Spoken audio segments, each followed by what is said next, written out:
അപ്പൊ ഗോപാലന്റെ അനുഗ്രഹം വേണം. അനുഗ്രഹം കേട്ടോ. ഞങ്ങള് 4 വണ്ടി കൊണ്ട് കൊടുത്തിട്ടുണ്ട്. പവറില്ലല്ലോ നമ്മള്.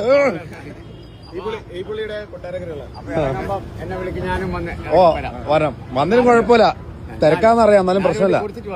ആണോ?